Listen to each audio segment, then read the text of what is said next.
Welcome, everyone, to episode number 2 of Nomad Radio with your host, me, Jamie Dimon, and our moderator, James. And this week's guest is going to be Vance Hollister, who's with us already. You may know him from vanholio.com, his travel blog. We're coming to you live from beautiful sunny Moab, where most of the folks here take their exercise outside rather than inside. I was driving around on my dirt bike yesterday and went up Kane Road, spelled with a K, if you guys want to write that down. And there is amazing things to do there. Mountain bike rides were taking place. People are rock climbing up on Potash Road. I know that I'm probably pronouncing that wrong. And just about every kind of hike you could imagine. So this place is just awesome. I'm waking up. The temperatures are in the 50s right now. It's probably in the high 70s. And I just couldn't have picked a better spot. Speaking of spots to reside in the traveling lifestyle, Vance, you're in the Pacific Northwest. Yeah, I'm traveling through Washington right now. How's it going? Well, it is beautiful and rainy. I just got over, I drove over to the Pacific side of the mountains yesterday, and it was sunny yesterday, but today it's about what you'd expect with all these trees. It's drizzly and cool, and but it's not too bad. You can get out and run if you wanted to, or ride a bike.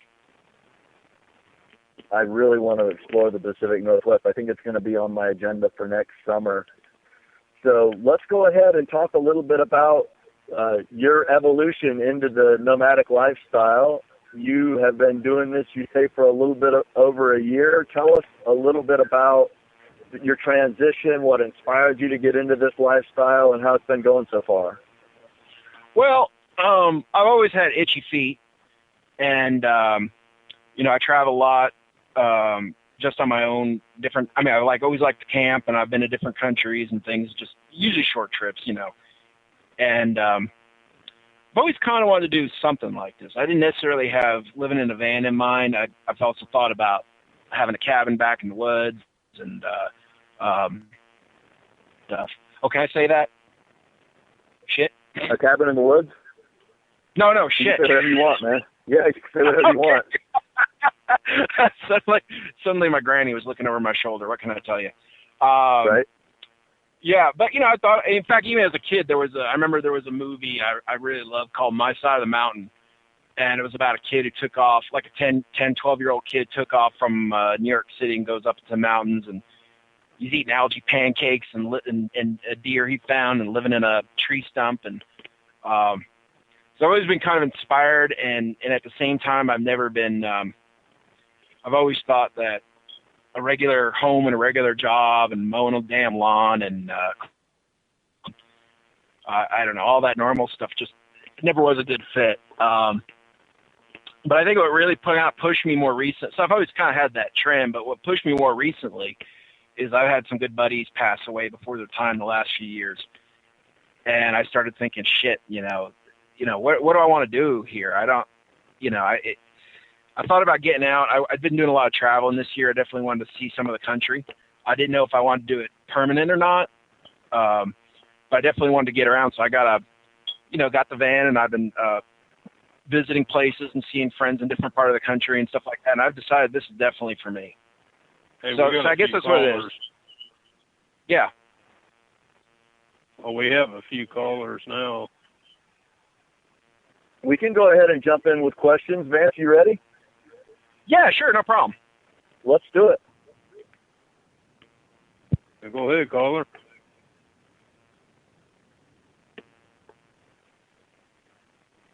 You got 2 of them on there. They ain't speaking. Well, I guess I got nothing to say. Yeah. Go ahead, caller. If you can hear my voice, you're live, and jump in with your name and your question if you would. Hey, Jamie, this is Terry. I tried calling that other number, and it just kept going busy, so I found this one. Okay, what's the number that you're on? The 618-208-4972. 418. Okay. Did you have a question for us, Terry? What's that? Did you have a question for us? Well, just the same ones I wrote to you on Facebook.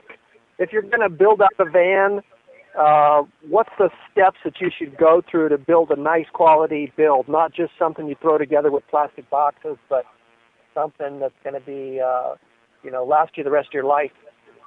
That process, that thought process. How would you plan that? Well, let's have Vance give his 2 cents on that here in just a second. But I can tell you from the people that I've interviewed, man, there is a wide spectrum of different ideas about how you can build a van up to the quality that would be something that you'd find in a sportsmobile or on that level. If we go back to my interview of Lee, who had one of those Nissan Sprinters, I can't remember what they're called. He actually built the plans out on Veo. And I also met another gentleman, Mark, over the summer. In fact, did you meet Mark up in the Ponderosa Pines in Flagstaff? I did. Mark and Shay? Yeah, they built theirs out with plans too. And so some folks have the wherewithal to actually structure out plans and build them that way. I think mine's more rough cut and roughed in. It's made with sanded plywood. I did draw some plans on paper, but, there's just going to be a spectrum of van builds, but it would start with making the plans. And even Mark punched his stainless steel sink out at a professional mill that he sent the specs in, and they made it for him. So these things can really get fancy even from a home built. What do you think, Vance? Well, I think there's two things to consider. First thing to consider is how you're going to use the space. I actually, ended up with some buddies, built the van out myself instead of getting something prefab, simply because there was nothing that I saw in the market that struck me as how I would use it. I mean, I got a little van in the first place, and I was like, I like a lot of them. They're all convertible, and they make, they get all fancy with it. Where you get this bench, it turns into a bed, and this and that. And I'm like, I just want a place to sleep and some storage, because that's how I'm going to use it. So that's where I kind of work from. I think it's helpful if you understand what makes you comfortable. And then as far as the actual construction goes, I got a lot of tips from one of my friends who's a boat builder. And we used about 1/4-inch plywood and reinforced it in places with fiberglass and epoxy paint. And then he had a lot of ideas about how to organize the space. But that's something the boat builders do to keep when they construct, to keep the weight low and to keep it strong under stress. So I think and we used a lot of screws too for hooking things together. And it's done pretty good. I mean, I've taken some rough roads and things aren't falling apart. Well, I would agree that anything that's built to be on the water, using that construction theory is going to hold up really well out here. And in addition to that, if we add epoxy overlay on our wood, we can use it for a lot more things than just sleeping and benches, such as a shower or something along those lines. Definitely. And also, too, about the boat building is I think that when you start thinking about how you want to build, I think it's useful to look at boat building books, because they figured out, those boat builders figured out everything about how to get things to fit in a small space. Now, I'm not talking about the construction techniques. I'm thinking about how to organize nooks and how to put this there and that, the other thing in another place. And they just have a lot of really clever ideas. Do you have a good resource for that, for the boat building ideas? Do you have a good resource? I don't. My friend who was the boat builder, he loaned me a book, and I can't even remember what it was called. It was something out of print anyhow. But he said they're all more. He said, if you don't like this book, look at some others. He said, but they're all more or less the same. I mean, they got different little ideas of how to do the cabinetry and organize things, but they all solve basically the same kind of problems. Okay. Terry, how's it going, man? Where are you right now?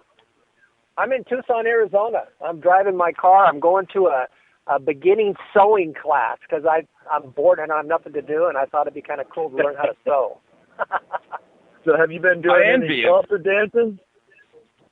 Not lately. No, I haven't. I've been driving all over. I went up to the meetup at the Canadian border with Just Incredible's group, And then I drove down thinking I was going to go to this cabinet building school here in Tucson, but it turns out they're not going to give me the same discounts that I was promised.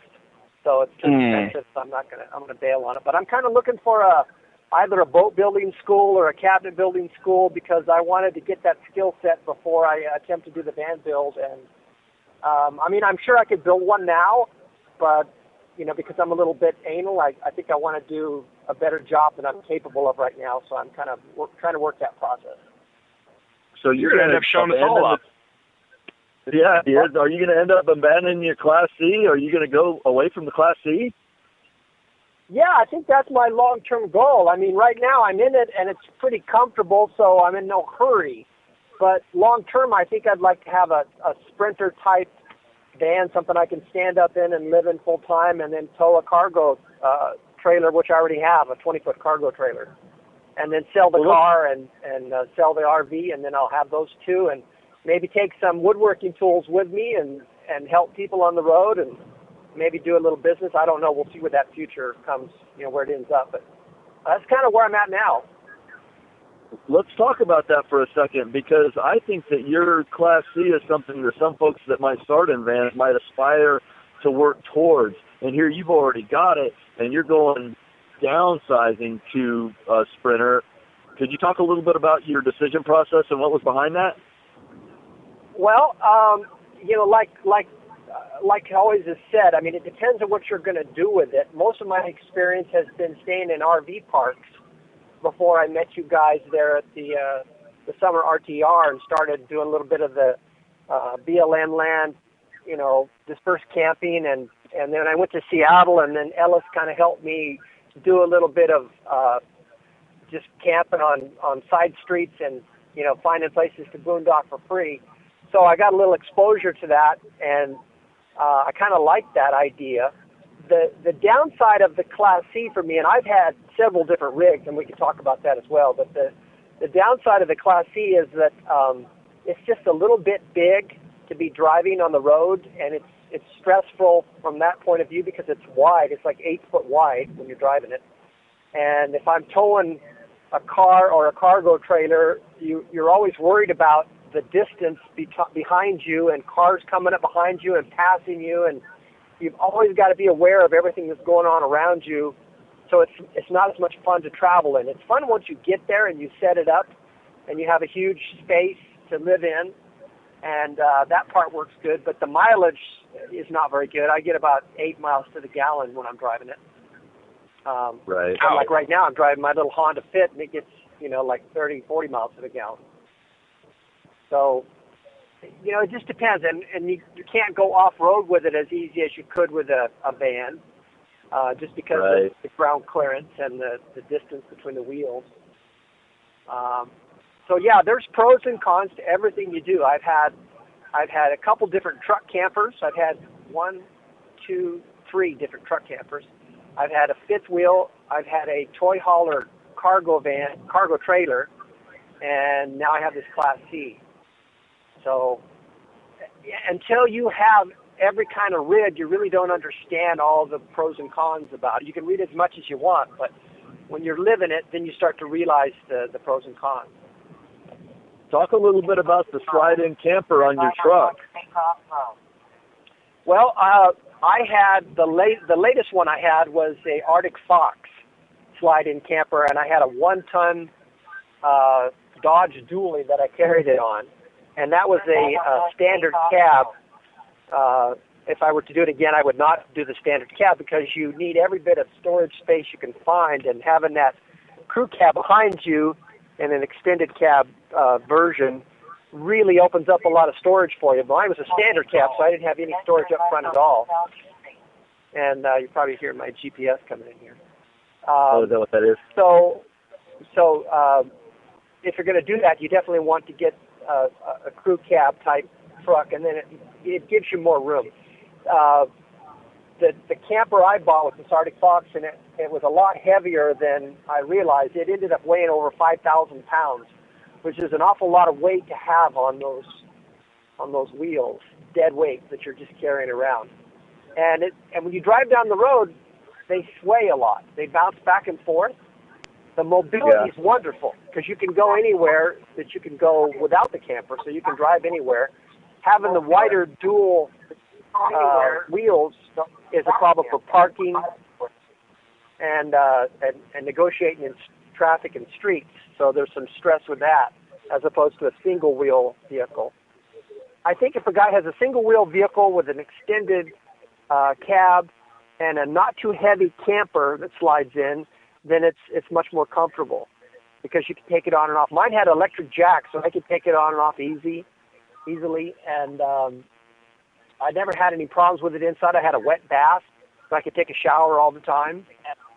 It just felt, I did not like crawling up onto the bed, the overhead cab bed. I didn't like crawling up there, and especially didn't like crawling out of there in the morning or the middle of the night because it was, potential of falling. Hey, we have another caller on here. I'm sorry. It's okay. So, all right, well, thanks for doing the comparison. But even having the experience with the slide-in camper, you have chosen to go to a Sprinter and not go back to a slide-in camper. Yeah, that's true because, it depends on what you have. If you already have the truck, then the camper is a good decision for you because it's just an easy upgrade. But if you're starting from scratch, then you can figure out what it is you want and looking at everybody else and what they drive and how they live in it. I may end up with the Sprinter and then find out it's not what I like as well. So at this point, right on, that's what Terry. I think it would be fun to have. Thanks for calling in, man. I hope to see you before January. I'm going to be heading down south and, as the temperature's cool, so hopefully we can hook up again. Okay, cool. Yeah, it's really nice down here right now. The nights are cool. The days are a little bit warm, but, you couldn't ask for better weather right now. Well, right on. Thanks for calling. It's good to talk to you, Terry. Hello, Jamie? Yeah, go ahead. Yeah, this is Gary Green, calling in to say hi. I just want to know, can you hear me? Yeah, hey, Gary, how's it going? Doing good. I'm new to this, so I called the number, and here I am. If you want to talk about Mexico or anything, I just bought myself a road track van that I just love. I got pictures of it on my Facebook page, and I'm getting ready for Mexico, bud. Well, that brings up a pretty good topic. Vance, have you given any consideration to going to Mexico? I have actually been thinking about going down there in a few months, but I haven't been down, and I would like to hear. I know you were down there, Jamie, and I'd like to hear your experience because the people I know. Some people are saying, "Oh yeah, it's fine as long as you don't go here," and then other people are like, "Oh, don't go to Mexico." And so I like to hear from somebody who's actually been down there. Okay, well, I'll give you a little nutshell of my experience, and then we'll get Gary to chime in because Gary's experience is a lot more vast than mine. He's logged a lot more time down there than mine. Just as a nutshell, for anybody listening that may want to go visit Baja, Mexico, I would go for this is just me. I would go for no less than 2 months.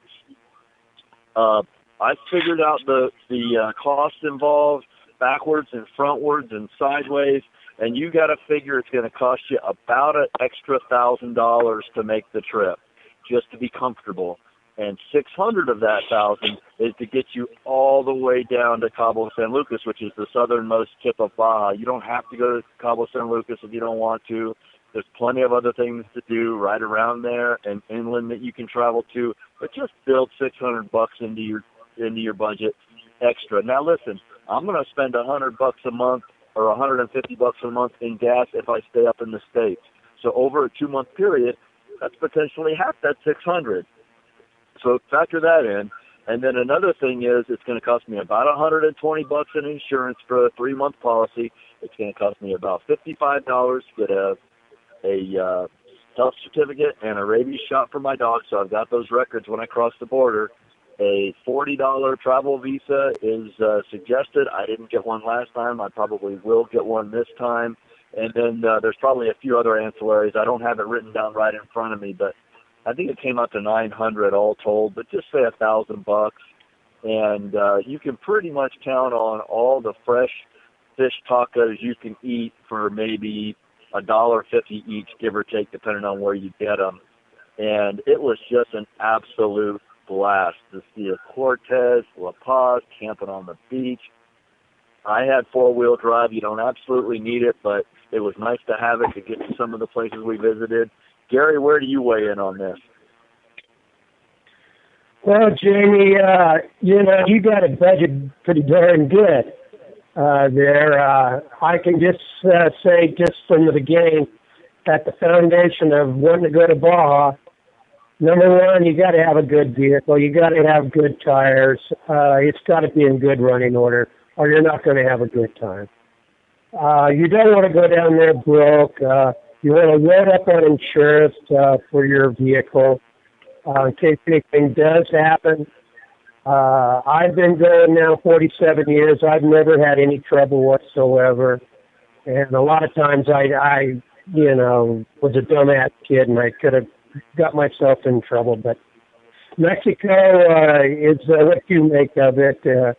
If you're out boondocking, you're going to probably have no troubles whatsoever, and you're going to be able to live pretty cheap. But that being said, a good skipper of his boat or a land yacht, whatever you want to call it, you got to take care of your ship and yourself, and you need to be financially secured there.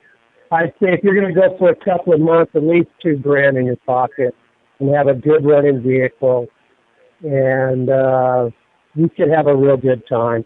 Now, if you want to party and do the Cabo thing and drink and party all that time, that's something you might want to do, with someone else. I'm not interested in doing that, and not interested in being around with somebody doing that. So it's all on your lifestyle and what you want to do.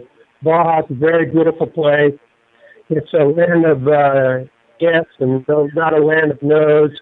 You can basically camp and do what you want to do, which, as long as you're not hurting anybody. If you're a surfer or a motocross person, or you love the ocean, Baja's the place for you. If you're a fisherman, man, Baja's for you. But if you're a partier and you want to hang out in the cities and stuff like that, I can't guarantee your safety, at all. So that's basically all I got to say on that subject. I hope I can help you out there a little bit. You bring up a good point, Gary. I should probably clarify when I say it's going to cost about an extra $1,000. I also remembered what the other thing was. It was storage. I've got a trailer now that's enclosed, and so I'm just going to park that on a storage lot, and that'll hopefully be as cheap, if not cheaper, than renting a storage unit. But the storage unit was $50 a month. I talked the lady down, and so that cost me $100.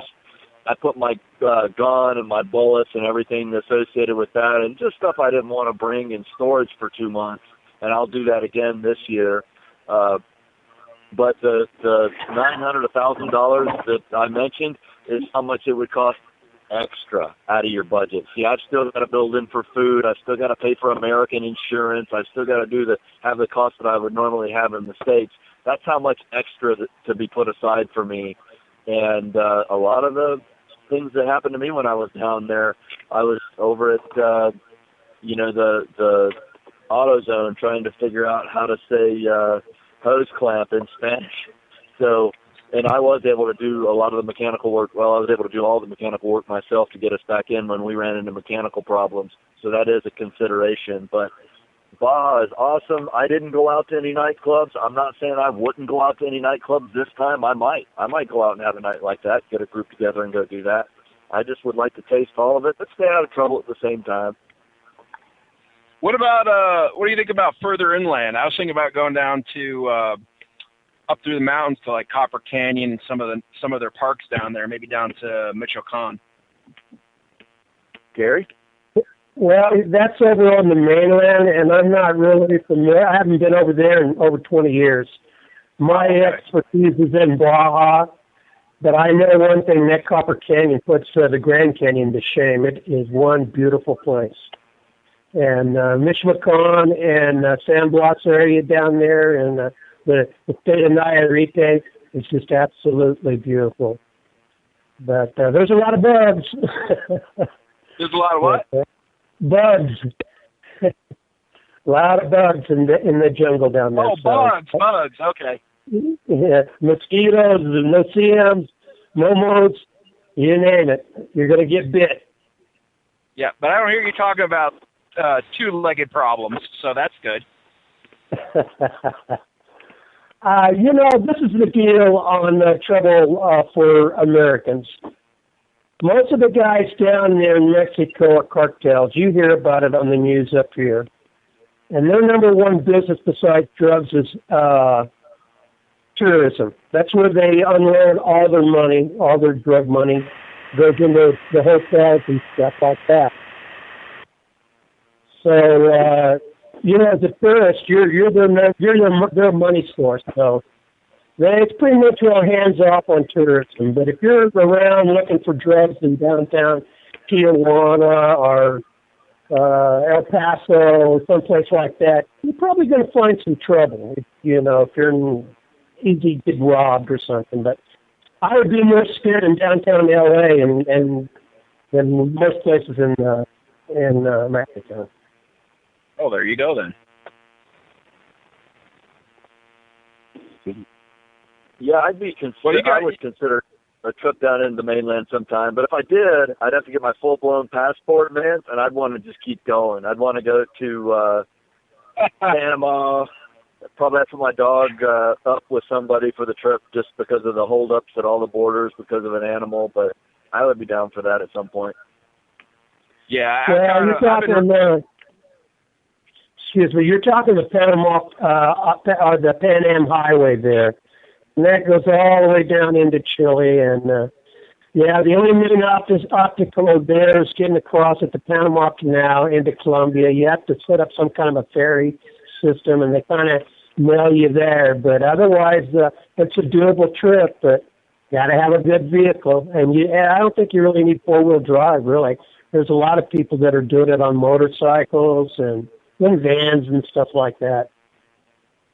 One of the things that I noticed when I was down there and I had my mechanical problems was that in La Paz, I went to 5 different junkyards looking for parts for my van, and there are a ton of Astro vans down there and Chevy S10s, which are basically the same thing.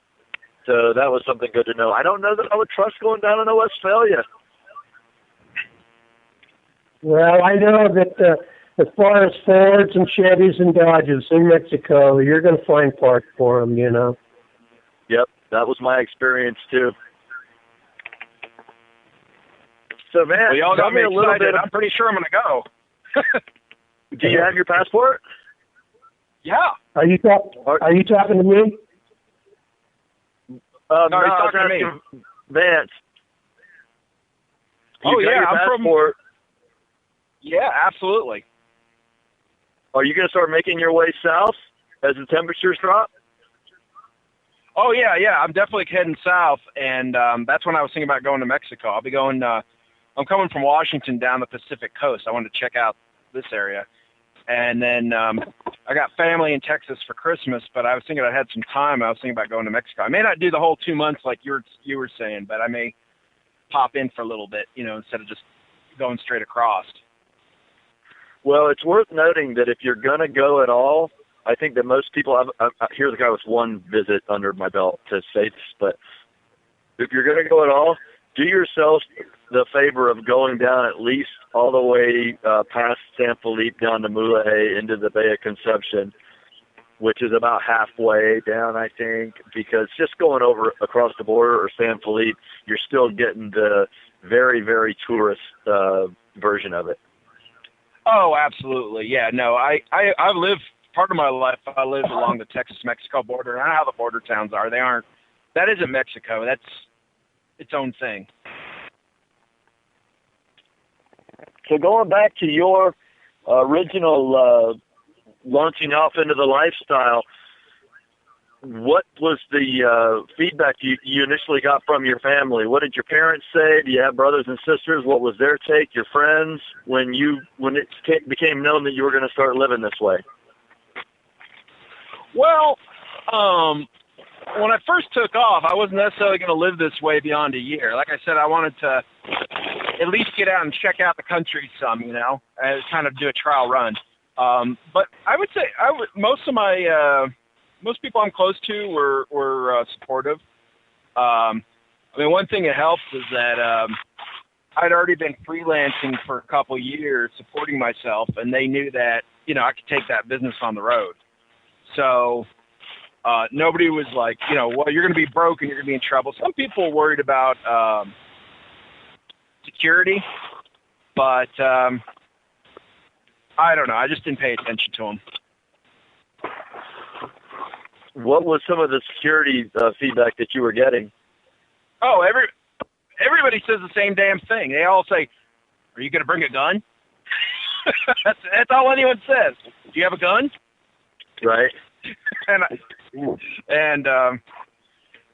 I don't personally, but I'm not against them. But I don't personally have a gun, and I always tell people, it's like, first off, if I'm back in the woods, I think it's a lot safer than just about anywhere else I could be. And second off, I think my number one security is to not be an idiot. Right. I'm just discreet and quiet and out of the way, and I just avoid trouble. And I haven't had a lick of trouble in the last year. Mm-hmm.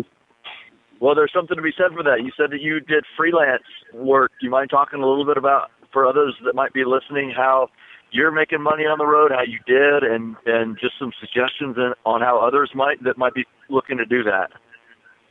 Well, yeah, the freelancing, I've already been working in marketing before, so I already had experience in the business before I decided to strike out on my own.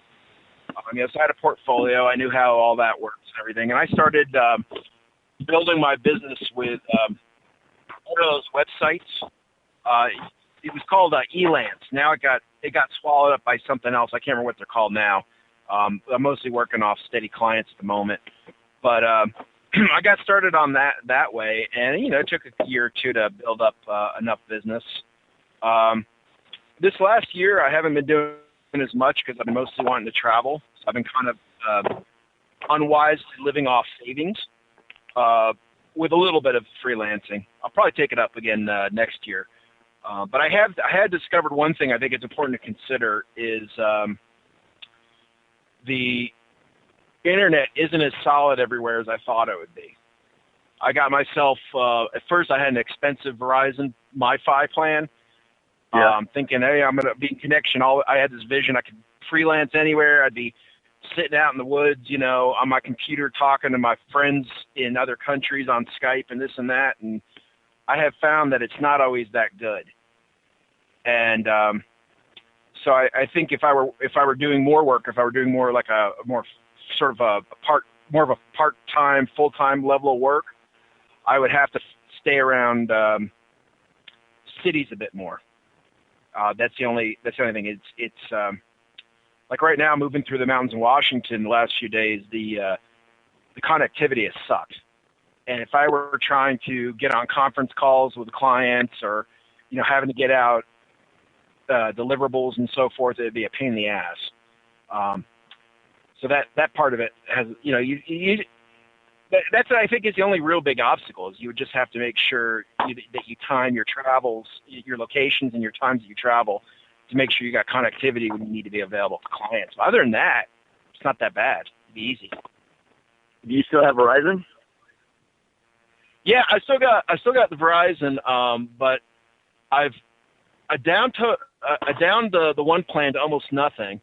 And in the meantime, I got one of those $5 a month 3Gs, that people sell on eBay and whatever. And that's actually been working pretty damn good. I find the 3G connections usually fast enough for most of what I do. I don't really do video or anything. So, for things that are text-based and for static images, photos and things, 3G is just fine.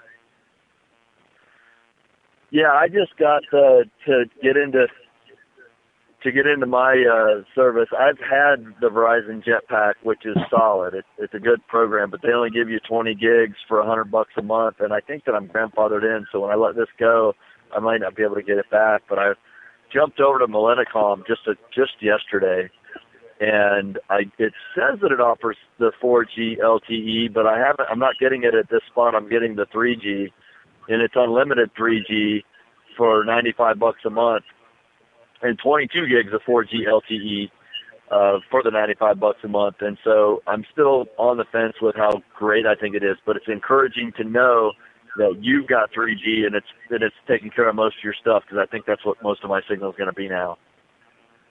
Yeah, it's 3G, and that's unlimited for $5 a month. Now, I'm sure that those situations are a little bit gray. That you can't like call customer service or anything, so it could just go one day and you're screwed. Right. But in the meantime, for $5 a month, I mean, honestly, the only thing I haven't been able to do with that, nothing, it hasn't stopped me anything business-wise. I had is it's not fast enough to stream Game of Thrones. So that's it. Well, could you download Game of Thrones and then watch it without it being choppy, and then just delete it when it's over? I'm sure if I found it somewhere. I didn't find it on a tour site or anything, but I didn't really look that hard either. Right. Well, this one is saying that I can get Netflix and HBO and all these things. I probably wouldn't get HBO, but I would consider getting Netflix and Hulu, and they're saying that you can stream those on 3G, but I would probably just download them, watch them, and release them, to keep my hard drive space where it needs to be. I think that makes sense. I think it's really hard. The 3G I do okay with, like YouTube videos, because I can put down I don't know what you call that measure, but I can put it down to like 240 or 144, and it does okay. Plus, it'll kind of, right. It'll kind of buffer up. But for any of those regular streaming services, I think it'd be really rough. I hear you. Well, I'll tell you something else that they do on those services, though. They have found a way to compress that. And what you're talking about is bit rate. And when you go down to 144, say on YouTube, you're slowing the bit rate down, the bits per second way down, where it's not a lot of information that has to transfer. And somehow Netflix, Hulu, and these other services that are coming up have found a way to compress that signal to make it a lot more stream friendly. And I don't have more details on it, and I haven't done it yet. I just got my card yesterday, but it was the big thrust for me to get this Millennicom air card, and I'm not doing any business with Millennicom to say this, is I got so tired, Vance, of my frickin' music. I've got a huge playlist, and I was so tired of listening to it every time that if I got this, I could stream Pandora. And so that's what I've been doing. Like I did some last, yeah. And I was working out to Eminem today going, this is nice. So, I don't know. I was able to stream Pandora. What's that? Well, that's what I was doing. The original Verizon account I got was 20 gig. And that's kind of what I found, too, is it was okay if I was just surfing the net or whatever. But if I decided to watch a couple episodes or something, or even stream the Pandora for a while, anything with the music, it hurt, and especially video. That 20 gigs is eaten up, and all of a sudden they're wanting an extra $15 for every gig. And, that combined with crazy. That combined with the fact that you get up, they say it's 4G, but, you get up in the mountains sometimes, and kind of like you're doing now with your other service, you don't necessarily get that up where you want to camp. I mean, if you're an urban guy, an urban van dweller, it would be, be easy. But I'm like, okay, so I'm paying shit. I think my service originally was like almost $200 a month. I was planning on doing business with that, but $200 a month to go sit up in a mountain and get one bar and a 3G connection, and I can't do shit. I'm like, screw this. Right. Question. I got a question. Okay. Yeah, for a newbie here, as far as this getting this jetpacks and stuff like that. So if you were a heavy YouTube viewer, and I guess you downloaded a lot of streaming video, you would eat up your data real quick. Is that correct? Correct. Oh, yeah. Yeah, So, what like, I usually even an expensive Verizon, $100, you would say if you had 4 hours of YouTubing on there, watching all your YouTube buddies, well, you would burn that data up real quick then, wouldn't you? Absolutely. One solution to that would be to go to a local library and use a YouTube downloader software. Just type in YouTube downloader, free YouTube downloader into your browser, and there'll be a bunch of them. And go to your local library with a fast connection and just batch a bunch of them down onto your hard drive and go back, watch them, and then release them. And if there's a couple, like I'll watch some UFC fights, and I'll think, man, these are some, I want to watch this again. It's all save them. But anymore, I'm so busy that I'm watching everything once and done. Jamie, I get unlimited 4G for $60 a month, and I can watch videos, and I stream radio shows every night while I'm driving, and it's unlimited, and I can watch videos, and I drive all over, and Metro is out in Utah too. You know what I mean? That's pretty good. Yeah, and you only got to try it 1 month. There's no contract. It either works for you or it doesn't. You know what I mean? What was the cost for the jetpack? I don't know. I just use my phone, and I can, use my tablet with me, but right. I never had no jetpack or nothing. I just use my telephone. But it's that's good to know. That's a good deal. I found out Metro PCS, they're on the T-Mobile network. Okay, well, really? That's what I'm on then. Yeah, $60 a month, and let me know if you're going to go there, because you put me down as your reference. Oh, okay, yeah, that's no problem. Yeah, this Millennicom is T-Mobile, so that's good to know that you're getting good service. Yeah, it's through T-Mobile, and by the way, before I had to shell out $185 or $195 to get a first month up front because it's no contract, and to get the card for this Millennicom through T-Mobile. And so I went and researched, and T-Mobile just bought a bunch of 700 megahertz bandwidth from Verizon. I don't even know what that means. And they just built out their infrastructure, put over $1 billion in it in the last couple of years. So T-Mobile might be the move coming up with Verizon being so stingy with their plans. Well, that Metro PCS, and I've had them all. I used to have a contract with Sprint years ago.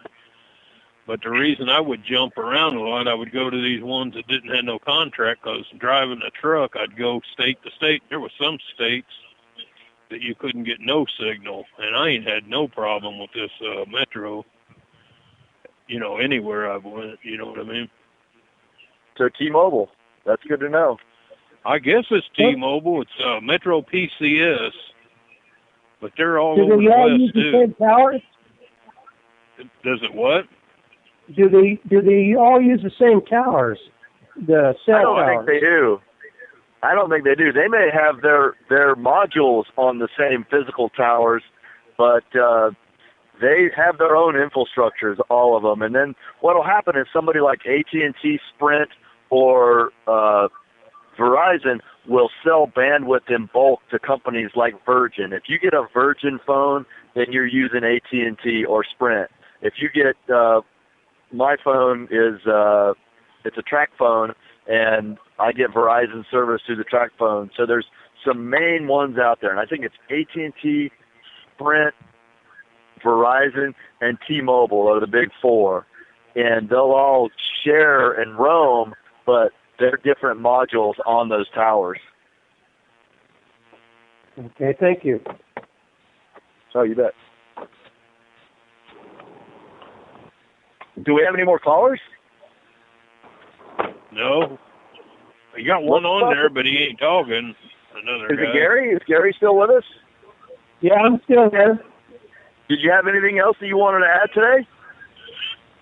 Well, not really. I just wanted to see if I could get in on this connection and talk to you all, and hope to see you at the winter RTR and get to better know you and do a seminar up there on Mexico and see how many people are going to be interested in going that with us, Jamie.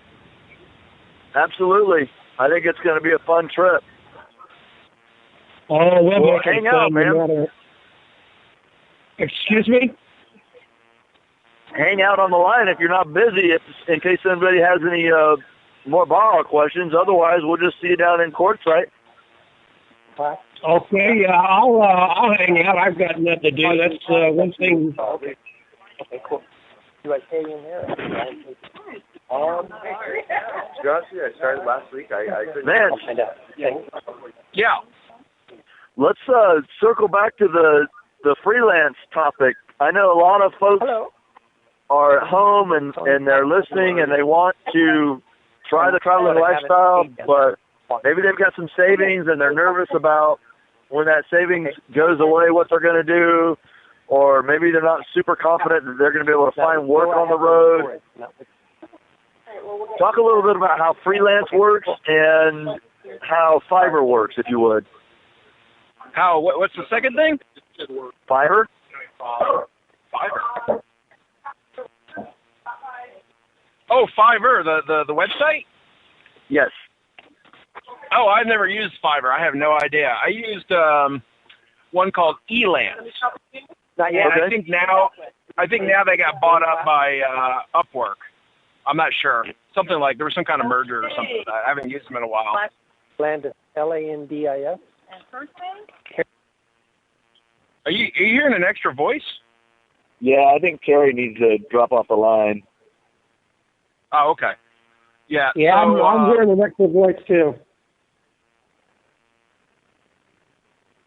So for those that don't know, how does Elance work, and what did you call the name of it now?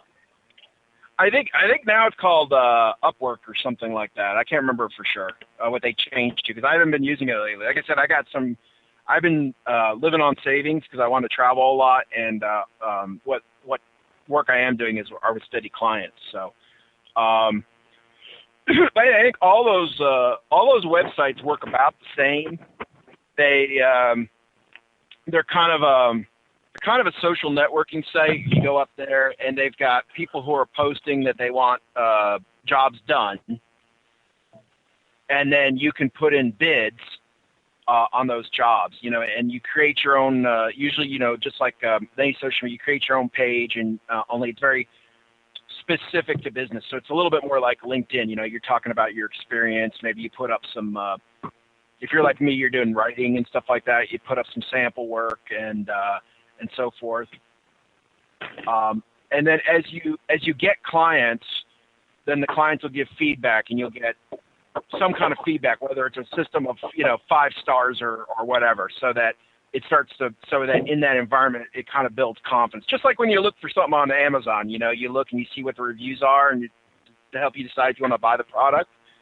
There your clients have been giving reviews on your work, so you can so that as you get more reviews and hopefully they're positive, it builds confidence and people are more willing to hire you. That's how the websites work. The downside, the plus to the websites is that there are a ton of people there, a ton of companies who are looking to buy and are ready to buy, and it's very quick to put in a proposal, versus going and knocking on doors and trying to, in person and trying to find some business. The downside is that those people are usually looking for bottom dollar. So I think those websites are better used for building your business, whether you're just starting out or if you've been doing it for a while, to kind of bring in new people. You're not going to make usually. Yeah. Oh, you got another caller. Okay, we'll get to the caller. You were saying, Vance? Yeah. So just the beginning, the first idea of that is those are good places to find your first customers, and to kind of pull in some new customers, and to get your name out there, get yourself known. But what you really want to do is use that as a platform. In my opinion, you want to use that whatever site or sites you use, you want to use those as a platform to get people who are ready to do business with you directly and pay much more regular kind of commercial rates instead of working yourself to death. Right, yeah. Absolutely. What would be the skill set somebody listening might have that would get them in the game?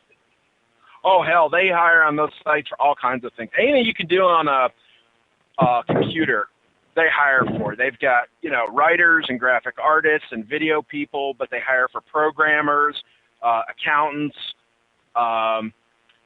different types of business expertise. They hire some. In fact, there was a lady. I don't know if she does it off the websites or where she got her clients, but I did see a lady posting on one of the van-related sites. I don't remember if it was a Facebook group or on Reddit or what, but I remember she was just getting out there, and she had an online business as a personal digital assistant. So I guess she was kind of doing. I guess it's kind of like admin, secretarial type work, but she had a variety of clients, all through the computer. So I think there's business out there for, like I say, anything you can do on the computer and or on the phone. And some of the, you have to look. I'm not sure what the current sites are because, like I said, I haven't been messing with them for a year or two since I started. But I think some of them, favor certain types of businesses a little bit more than others. But it's all out there. Would it be fair to say that somebody doesn't need to be at the upper echelon of a skill set to be able to find work there? That some of the stuff is just tedious work that somebody doesn't want to do and wants to pay somebody to do?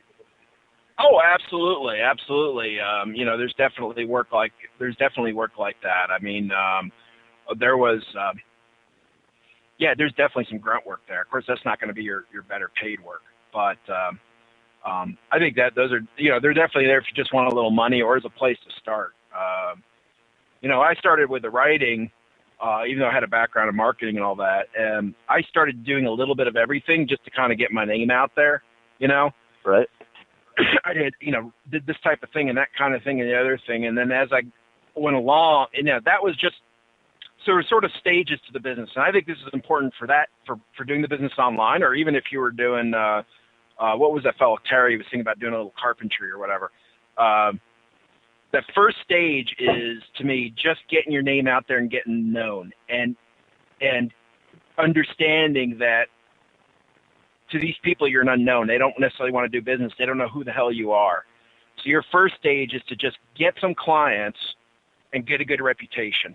And don't worry about making money.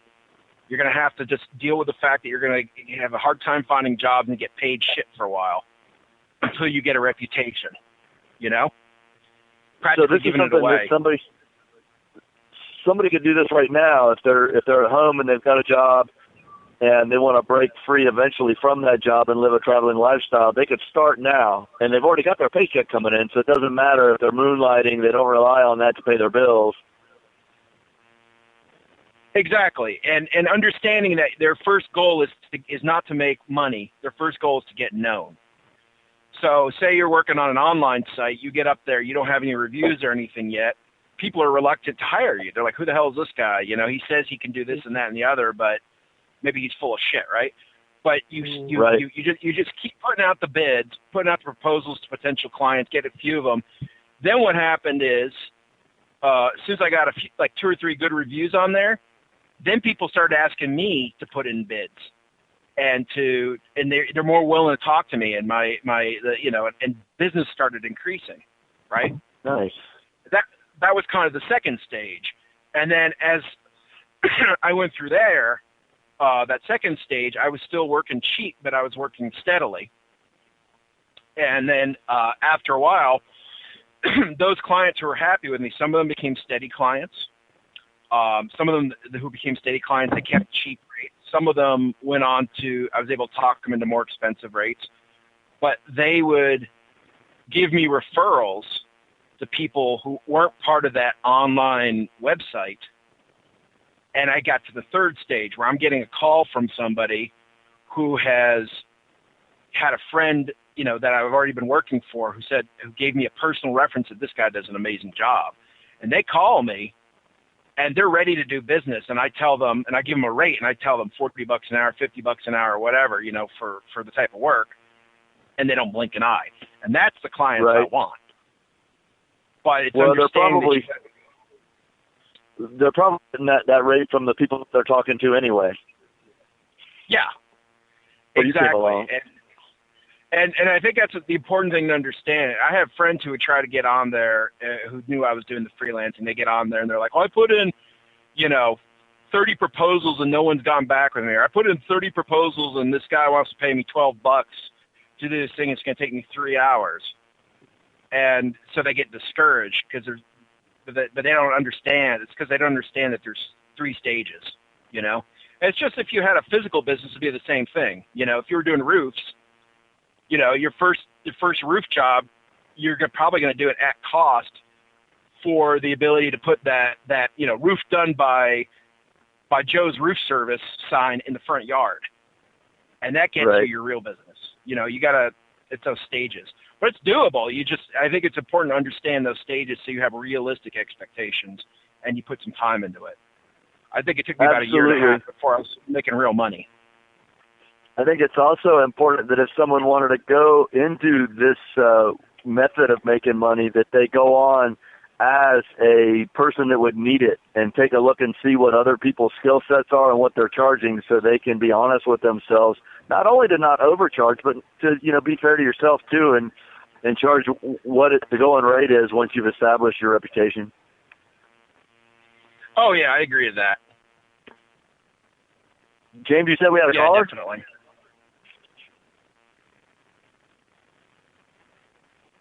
James, did you say we had a caller? Maybe I talk too much. I've been accused of that before. I don't hear James talk a little bit about Fiverr and see if we can get the caller to come back. Fiverr is spelled. Okay, caller, do you want to just go ahead with your question? Give us your name and your question for Vance.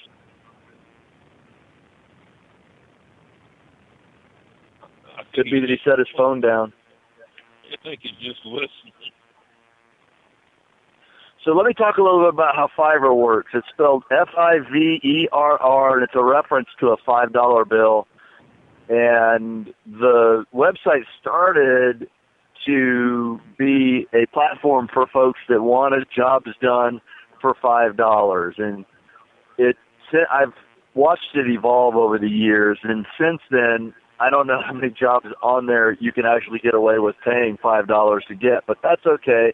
Consider either you need a job done or you want to be the person that performs the job.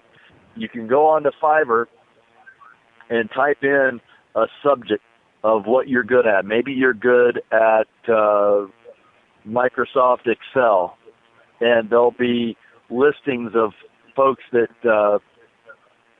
are looking for a job that requires you to write the code for Microsoft Excel or whatever the things would be involved with that.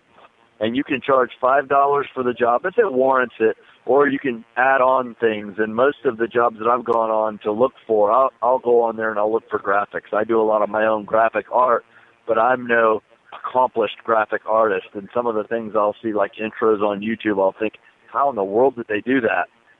And so I'll type in to YouTube how in the world they did that, and I'll see that I just don't want to mess with it. If somebody for $10 would do it for me, I could be out riding my dirt bike or making a video that I want to edit. And so I'll pay somebody, what it'll be is $2 $5 fees to make that intro. I haven't done it. I've done all my own intros.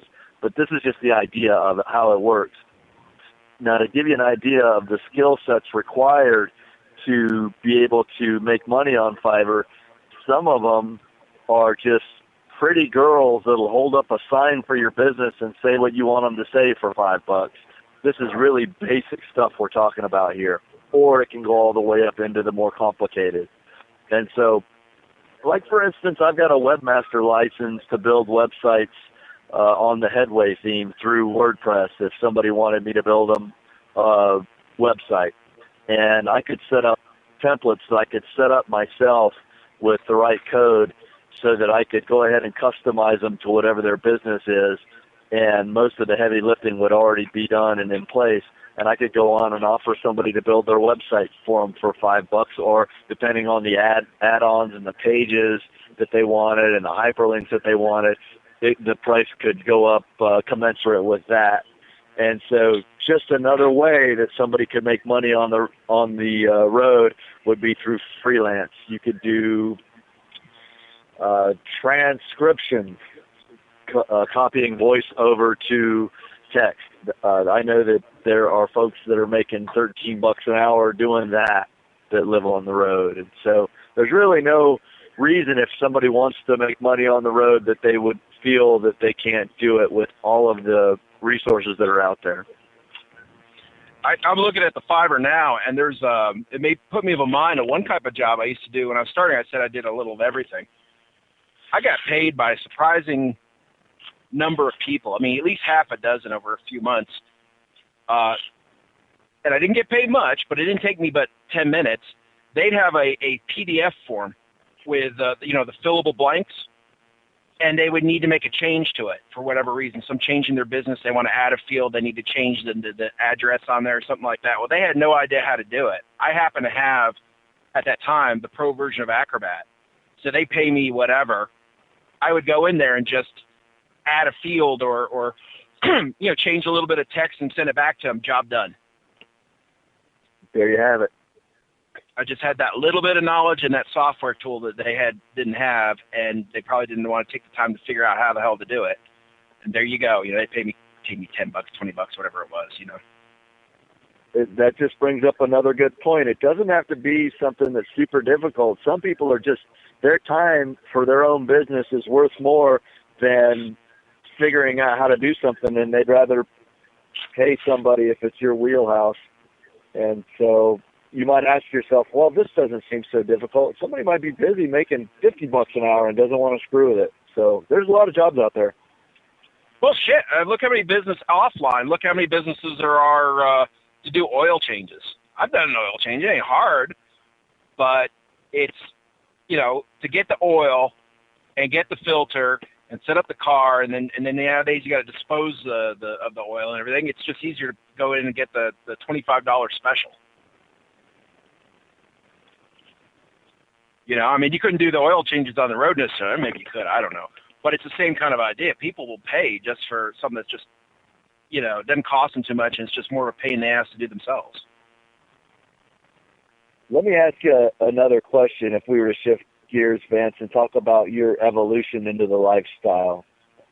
Yeah. When you were first setting out to do this, and the preconceptions you have of how it would be, can you talk a little bit about what you might have thought was difficult, but as it turns out, it was just super easy?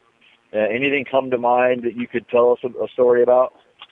Absolutely. And there isn't really a story about it exactly. It's just sort of what happened. And what's his face? Just Incredible did a video about this a few months ago, and I reposted this to my YouTube. I thought it was pretty funny.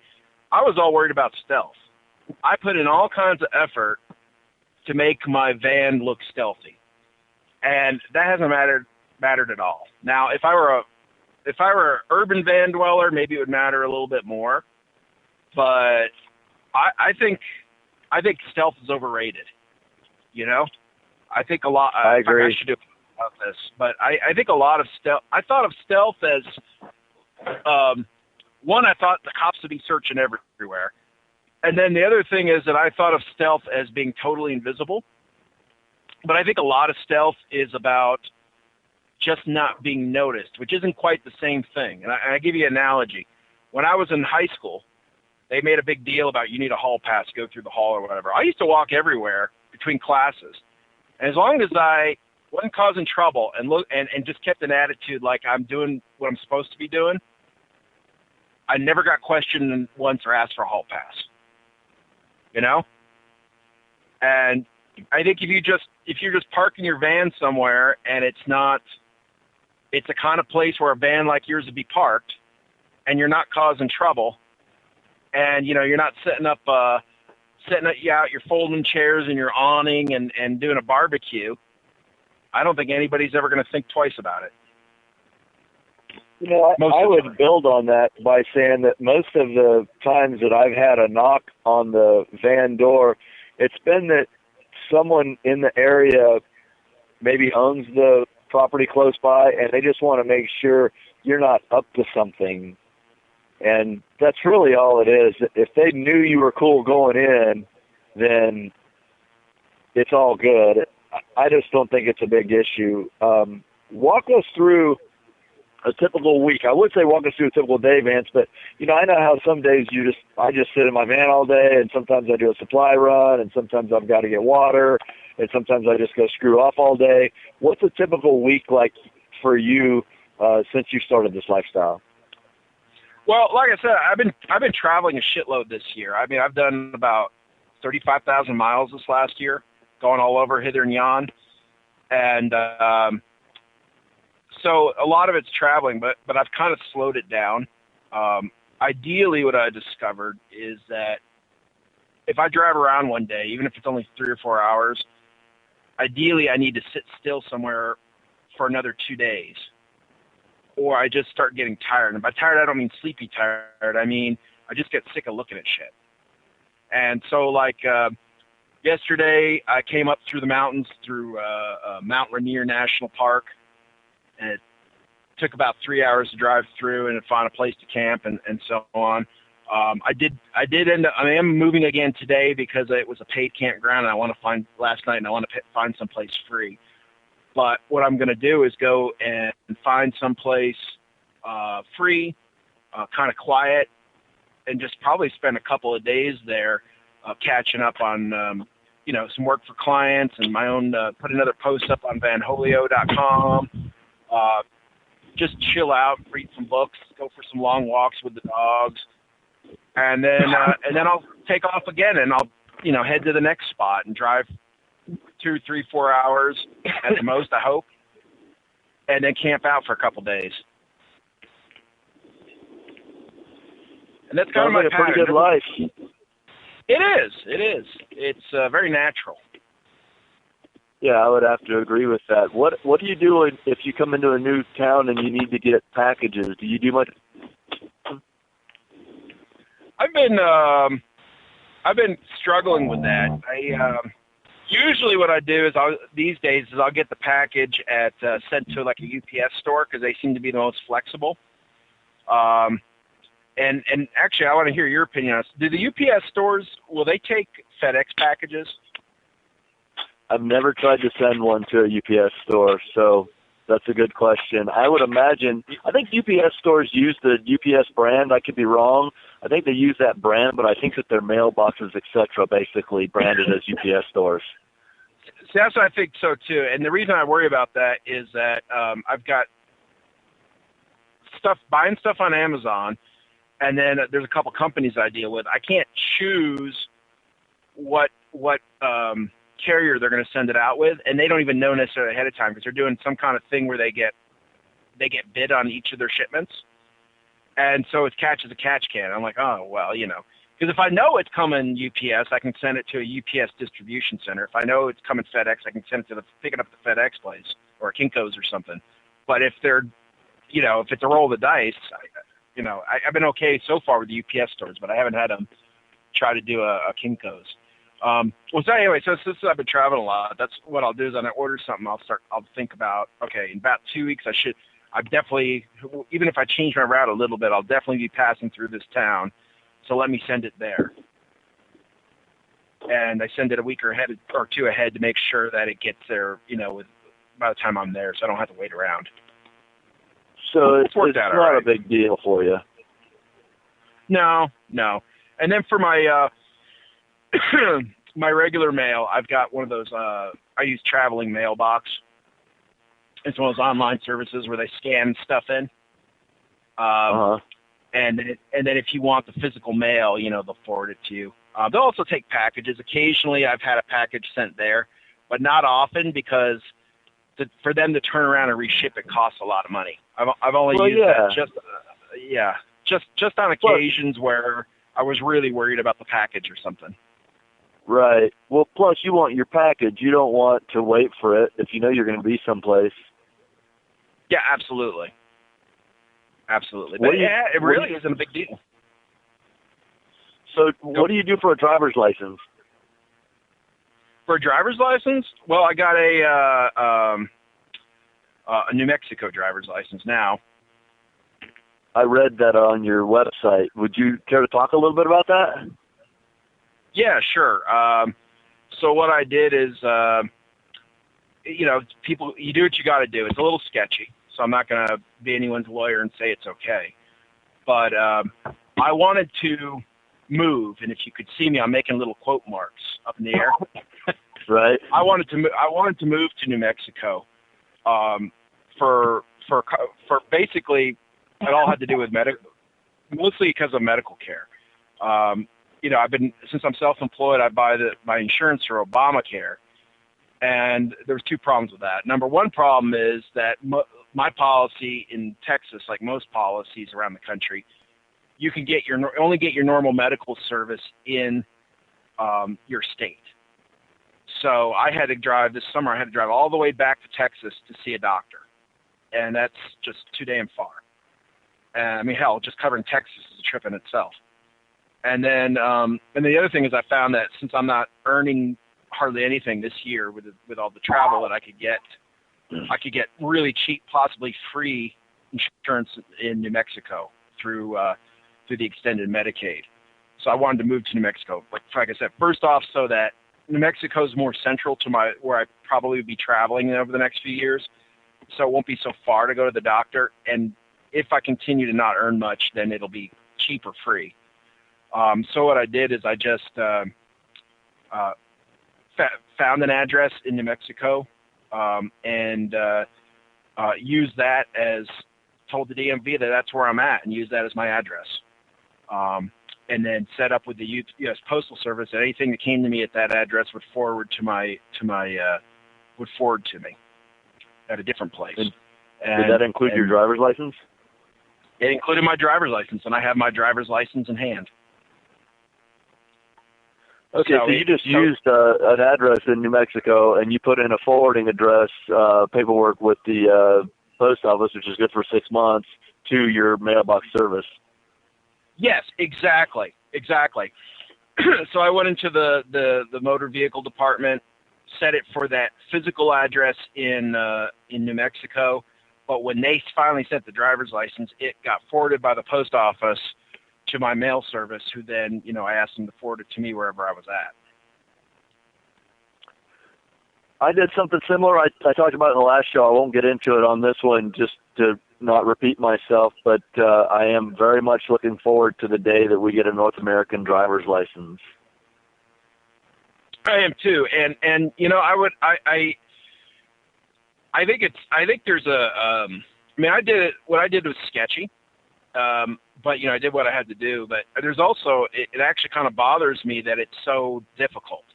I have resources. I could pay, $50 there and $150 the other place and get all that taken care of from the state. I have the wherewithal to look up the information and figure out how to get it done.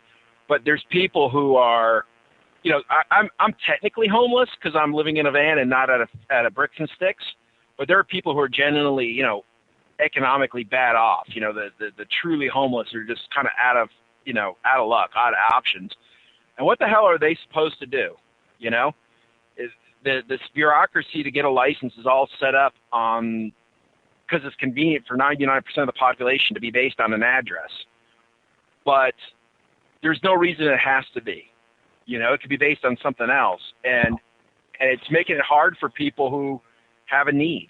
It makes it hard for people like us who are otherwise doing something perfectly fine just out of the ordinary. But if you're a person who can't come up with $50 and you can't figure out how to get it done, then, you're a person on the street, then you can't get it done, and then you don't have an ID, and then you can't get help. And that's just fucked up. Well, that needs to get fixed. I think that at the root of all of it, it goes back to having a tax base. And I think so. And voting.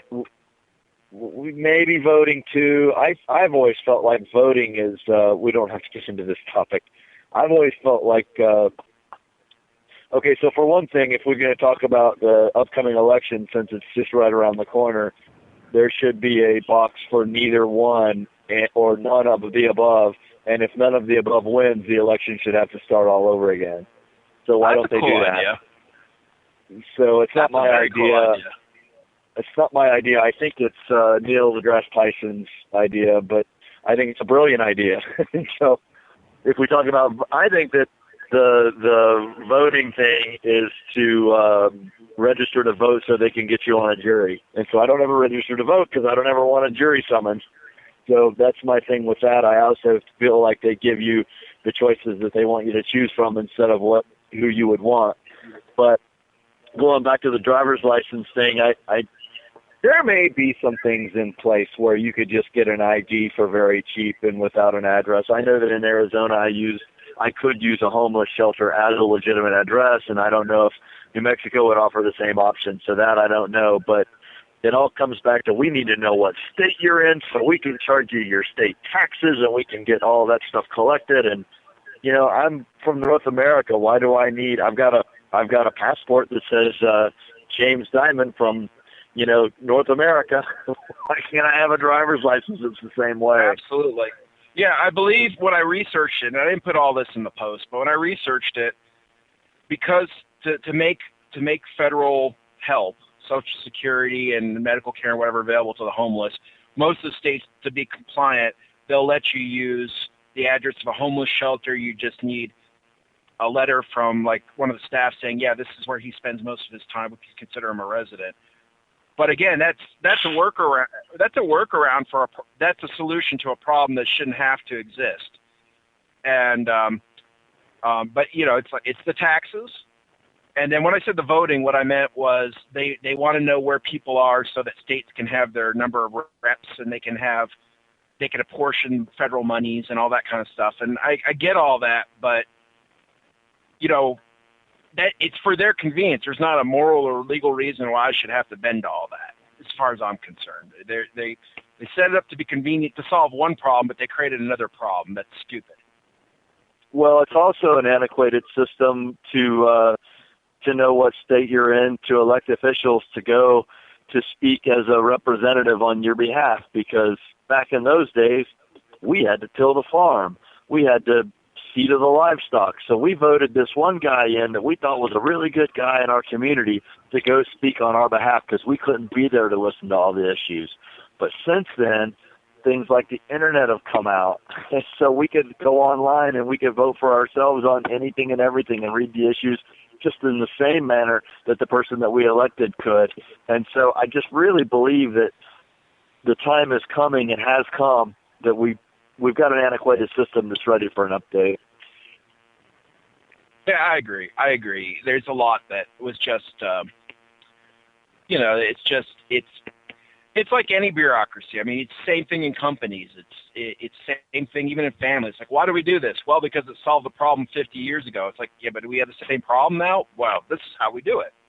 But why? You know, there's a kind of inertia there. And it's just kind of. Well, I think that one of the things for me that is I don't know if it's a rage against the machine, but it just doesn't really cost me that much to wake up in my van, and my carbon footprint is so low. I mean, unless I take a shower on the grid, I probably go through one shower's worth of water in a year or at least 6 months. And so maybe that's my little stand. I got to tell you that it's not political, though. I just really enjoy living this way. Yeah, me too. I like the freedom of it, and I see there's some political benefits to it and environmental benefits and this and that. I'm very happy to promote them and to be part of that, but ultimately it's just, I just don't want that other shit. You know, I love being like, oh, I'm bored with this spot, I'm going to fucking move, and I go sit out in the woods, and I wake up in the woods. But hell, I was going through by the Tetons this summer, and I camped at this ridge in the National Forest across from the Grand Tetons, most beautiful damn view you've ever seen in your life. And I'm like, you can't buy real estate like this. And I wouldn't. I wanted to enjoy it for a week, but if I bought a house there, in 3 months it'd be old hat. You know? Oh, you'd get blind to it. Yeah, exactly. And so I'm there, and I enjoyed it, and I was in the most beautiful of places and listening to the sounds of the bugs at night and whatever. And then I went and found a new beautiful place, and I just feel like I'm a child wandering the world. I love it. I feel the same way, Vance. You know, I would say that if I was given a house on the beach for free, pick your beach. It could be, Southern California, Malibu, right there, prime real estate. But here's the catch. You have to live in it your whole life. You can't travel. You have to stay in your community your whole life. And you can't sell it and take the money and run. Would I do it? And as tempting as that may sound, the answer would have to be no. I'd rather look over the next horizon than, be at the same place just for the Groundhog Day factor, Ditto. So let me ask you this. This is the question that we have around the campfire quite a bit, and it always is an interesting topic. If you found yourself in the position where finances were of no concern, and you could go anywhere and do anything and never have to worry about running out of the funds to do it, what would you do? Oh, pretty much what I'm doing now. I mean, one of the reasons I got started on this, you asked the question, there's a lot that factors into it. I was kind of blabbering at the beginning, but there's always a lot that factors into shit. But one of the things is I got a point about a decade or so ago. I was going through a rough divorce, and I was asking myself, like, what the hell would I do if I had 6 months to live? And the answer was that I would sell up everything, get an RV, go out to Big Bend National Park out there, and write a novel. And I'm pretty close to that now. I don't do exactly that, but it's of that ilk, And that answer is still the same. I think the only thing maybe I would do different if I had more money is I'm getting kind of interested in these people who travel, what do they call themselves, overlanders or whatever, and they travel in a van or a four-wheel drive or whatever and literally go from country to country. I think, I may not have the funds to that. I may not be able to ship my vehicle to Australia or China or something like that. So that might be a little bit much for me right now. So if I had more money, I might extend my range. Maybe have a vehicle that's a little bit more, has more flexibility than what I have now, for different situations. But it wouldn't be fundamentally different. I would have to echo the same sentiment. My father passed away when he was 53 years old. He went into a coma when he was 52. He was a healthy guy. He was a very conservative person and somebody that did everything right by society standards. And he got a gallstone in his pancreas. And it eventually turned, it eventually turned his body septic. He had just bought a new Goldwing. He had turned his old Goldwing in, traded it in for one with reverse and, just a newer model. I think he'd only had it for about a month when he got this gallstone. Totally unpredictable, 52 years old. And when we were growing up, he would take us to Myrtle Beach every summer for 2 weeks, and we lived in Asheville, North Carolina. We would go to the Pisgah National Forest and camp out.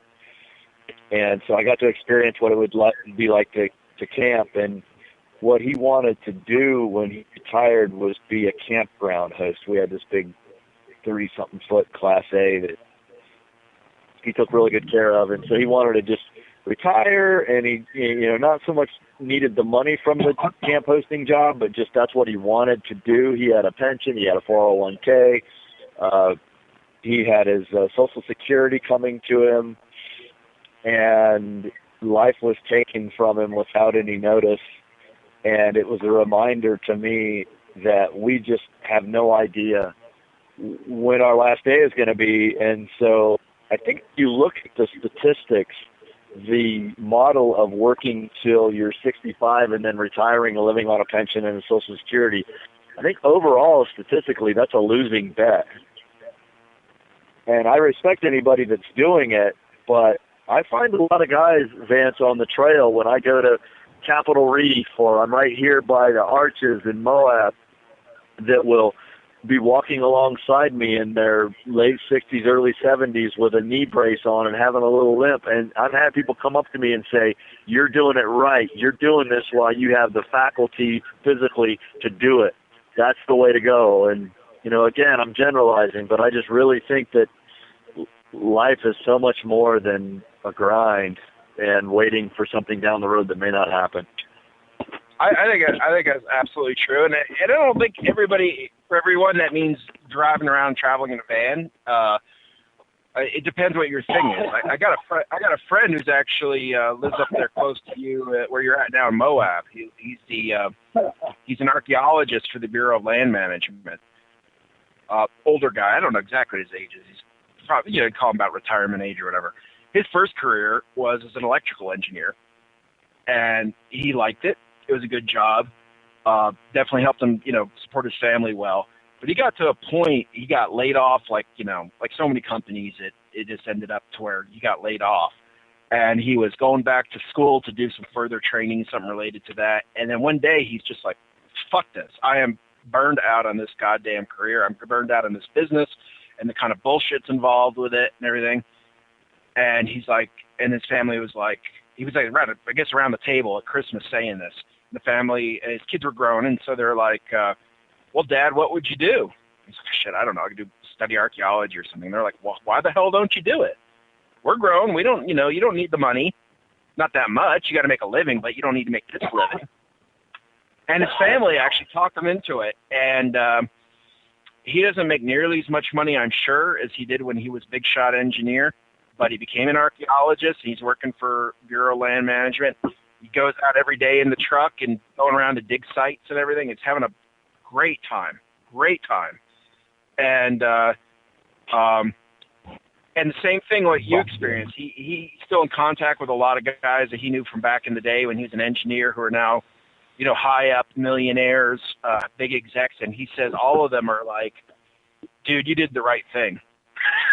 I wish I'd done what you did instead of sticking with the career, because I hate this. I got plenty of money, but I hate it. I feel like my life is wasted. Well, it's all about following a person's passion, if you ask me, and travel isn't for everyone. And some people are fulfilled with their jobs, and I think that's great. In my case, I wasn't fulfilled. We're coming up on about the hour and a half mark, and so unless we have any more callers, we could start to wrap things up. What would you say, Vance, to anyone that might be listening? And we're talking specifically to these people, okay? You're out there, and maybe you're not happy with your life, and you're listening to this, be it live now or in the future on YouTube or another format on MP3, and you've got a lot of stuff going on in your head, man. You've got stuff that we can't even imagine right now, with your family bearing down on you, or debt bearing down on you, or unhappiness that you can't even articulate because nobody would really understand you, wouldn't know where to start, but you're thinking that you need a change, but you're scared. What you've done so far has put you in a cul-de-sac mentally, maybe physically, maybe financially. What would you say, Vance, to that person that might want a little seed of inspiration to make a move? Well, I would say just what I said before, that question I asked myself. I actually preach this to people. It's my only, I don't know, I asked from a hole in the ground. This is the only message of wisdom I got from life. Ask yourself, what would you do if you had 6 months to live? I mean, when I first answered that question, I didn't immediately sell up everything and get an RV and go out to Big Bend. But I started, working on my writing more. I started paring down my life. Unfortunately, I was going through a divorce, which sucked. But I started paring down my life to where, I didn't have a lot of possessions and a lot of obligations. And I just continued to work in that direction. And now I'm like very close to that image. I'm not working on a novel. I enjoy doing my blog, and I'm doing freelancing, which, I'm writing, it's work. So it's not quite as sexy as, writing the great American novel. But I'm pretty goddamn happy. I'm pretty happy with how I'm living. And, but it started with being honest with myself, so you can't start with, well, what would be reasonable, or what people expect, or what would, what can I do? You ask, what is the dream? What is the thing you would do if you had if money weren't a problem, if obligations weren't a problem, if whatever, and advance in that direction. And I think you can get there. but you got to be honest with yourself. I was dishonest with myself for most of my life, and it made me miserable. I kept trying to talk myself into all kinds of shit that didn't make me happy because, I don't know, because it seemed maybe you were buying stuff.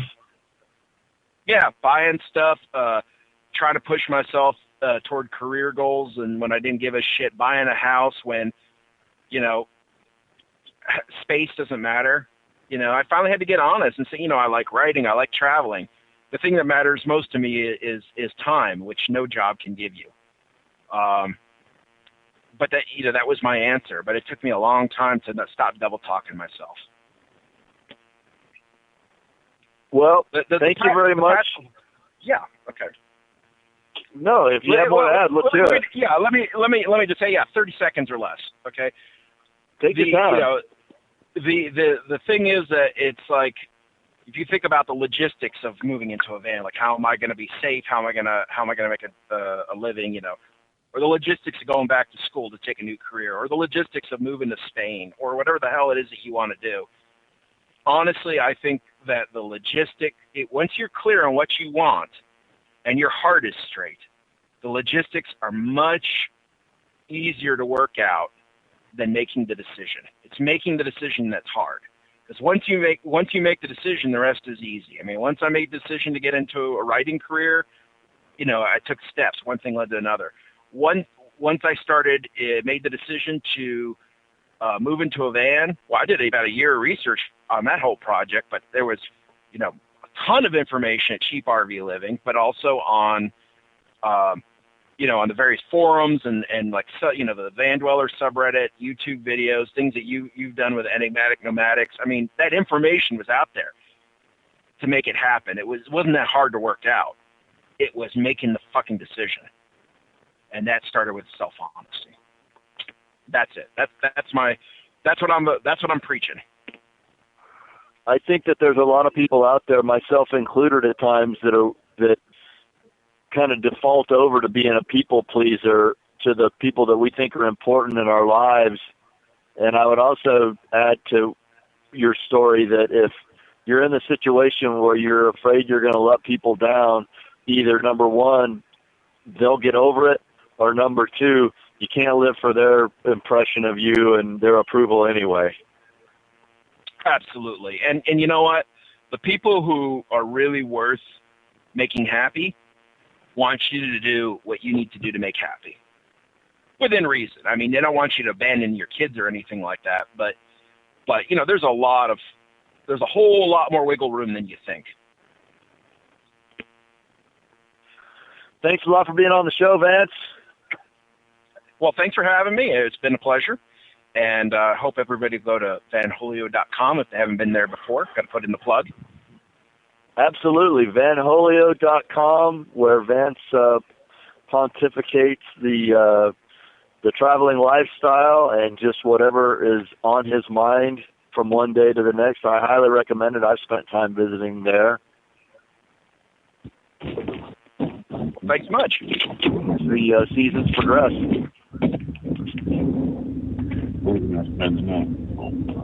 What is that? James, did you have anything to add? No, I'm just no, I'm good. Well, thanks everyone for listening in, and another successful radio nomad in the books. Have a great weekend, everyone. All right, man. You too, Vance. Thanks a lot for joining us. I really appreciate hearing your story. Hey, have a great day. Bye. All right, you too. See ya.